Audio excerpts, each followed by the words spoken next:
Bonjour, ici Pokémon TCG Le Mans. Donc aujourd'hui, je vais vous expliquer un peu comment on débute une partie de cartes Pokémon. Donc voilà, je mélange un deck et je vais vous montrer comment on fait le setup. Ce qu'on appelle le setup, c'est l'emplacement des cartes au début de la partie. Donc voilà. Alors je mélange mon deck de 60 cartes, ni plus ni moins, et j'en pioche ensuite 7.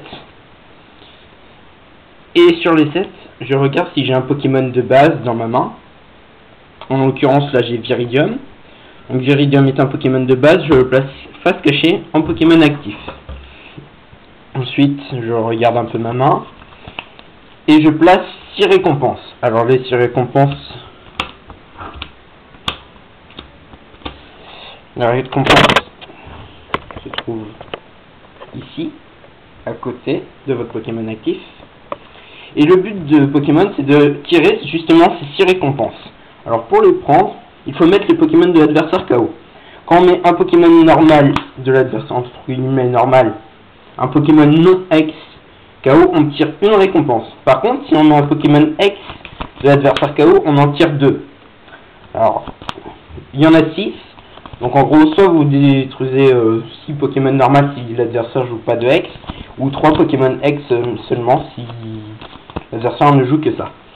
Donc ensuite, vous pouvez, si vous avez d'autres Pokémon de base, vous pouvez aussi les placer sur votre banc. Le banc, c'est un peu ceux qui ne sont pas en train de combattre, en fait. C'est ceux qui...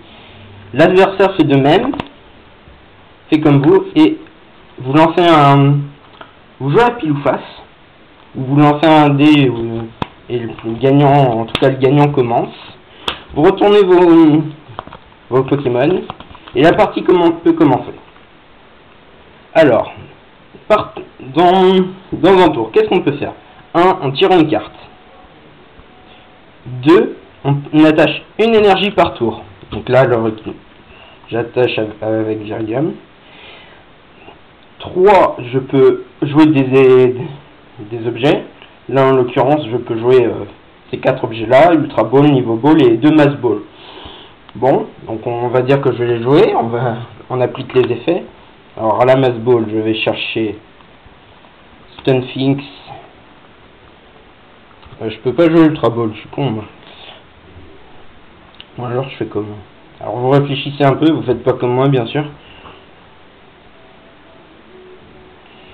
Je vais défausser 2 Mass Ball pour jouer Ultra Ball et Niveau Ball. Alors avec Niveau Ball, je vais chercher un Mystère.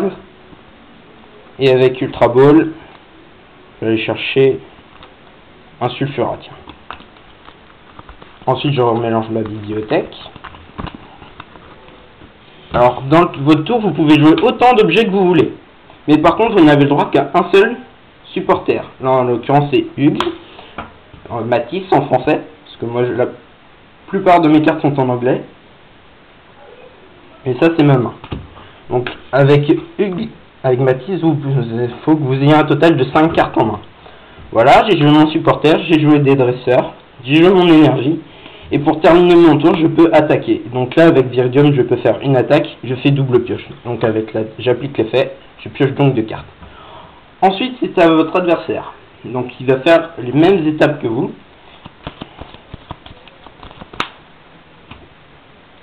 Donc voilà. Ensuite, pour attaquer, vous voyez les Pokémon devant les dégâts,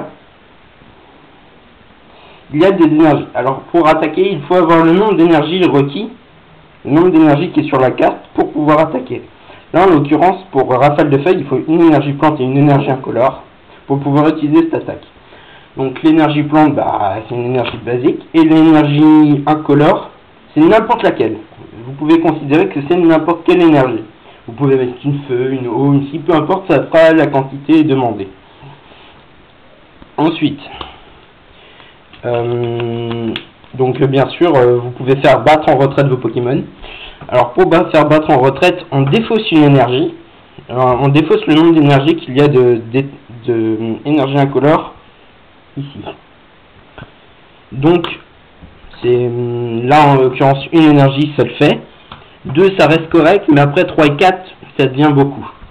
ça devient énorme. Défausser 4 énergies d'un coup, quand on sait que dans un deck on en joue à peu près une quinzaine, ça fait presque un quart des énergies qui partent. Vaut mieux utiliser ceci, la carte échange. Elle permet d'échanger n'importe quel Pokémon comme ceci, sans justement payer ce coût d'énergie, ce qui est très pratique. Donc voilà. Je crois que j'ai à peu près tout dit. C'est la base des règles de Pokémon, le setup. Le but, ouais, voilà, je pense que j'ai à peu près tout dit. Je ferai peut-être, si ça me revient, je ferai une deuxième vidéo. Mais pour l'instant, je ne vois pas trop ce que j'ai oublié. Donc, bien sûr, n'oubliez pas de prendre en compte les faiblesses et les résistances du Pokémon adverse. Parce que si, voilà, là par exemple, j'ai une Sulfura et une résistance de 20 au combat et une faiblesse d'eau x2. Alors, la faiblesse d'eau, ça augmente, on multiplie les dégâts qu'il reçoit par 2. Et la résistance, on réduit de 20 les dégâts qu'il reçoit.